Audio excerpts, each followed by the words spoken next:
She slid the divorce papers across the kitchen island with a smirk that could cut glass. "You're finished," she sneered. I didn't argue. I didn't blink. I just nodded, signed the bottom corner, and handed the pen back. An hour later, her phone buzzed. A board notification, urgent, encrypted, marked internal ethics violation. She opened it, and every ounce of color drained from her face like blood from a corpse. She looked at me like she was seeing a stranger. She was. Her name's Ava. We met 8 years ago at a leadership conference in Austin. She was all fire, sharp wit, high heels, eyes like ambition. I was quieter, steady. She liked that about me back then. We built a life, a condo near the water, morning coffee rituals, friends who called us solid. She climbed fast, VP by 35, corporate darling. I never got in her way.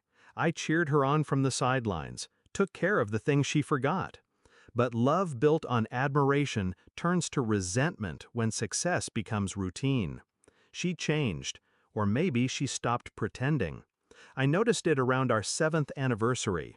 A name she mentioned twice, Derek from Legal. The tone was too casual, the smile lingered a bit too long.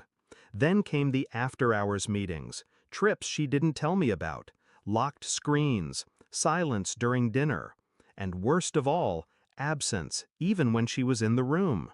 I didn't jump to conclusions.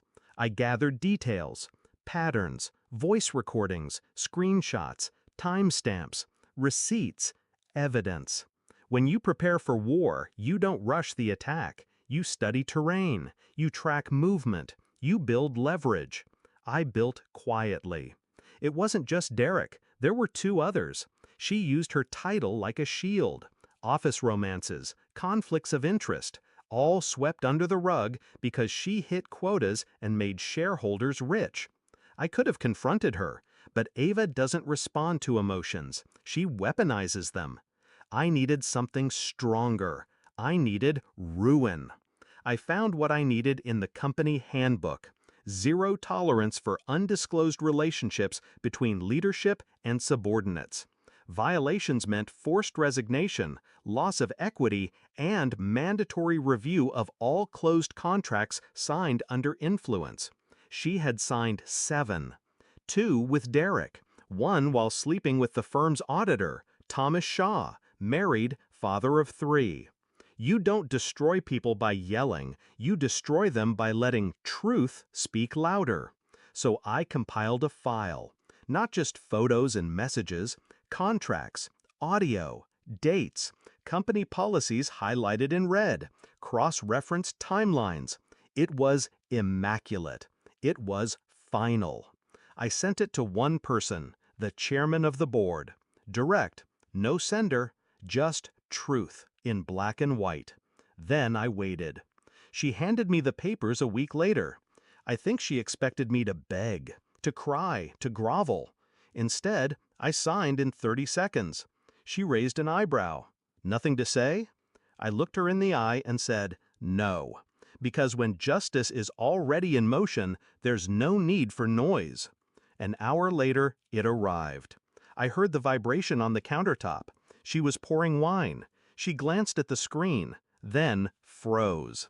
I watched her hand tighten on the stem of the glass, watched her swallow, slow and dry. She tapped the screen, read it once, then again. She didn't speak, just sat down, like her legs couldn't hold her anymore. They gave her 1 day to respond. She tried, she scrambled, called Derek, then Thomas. They didn't answer. They knew. The board doesn't warn twice. Her options were to resign quietly or face a public review. Either way, she was done. Her reputation, gone. Equity, seized. Severance, denied. Legacy, rewritten. That evening she tried to talk to me. Her voice shook. "You destroyed my life." I sipped my tea. "No, you built the bomb. I just let it go off." Her lip trembled. "Why didn't you just leave?" "Because you didn't ask for freedom. You asked for my silence. You wanted to walk away clean." I stood up. And I wanted you to know what finished really looks like.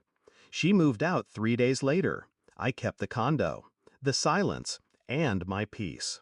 She left behind her wedding ring, a drawer full of luxury skincare, and a career in ashes.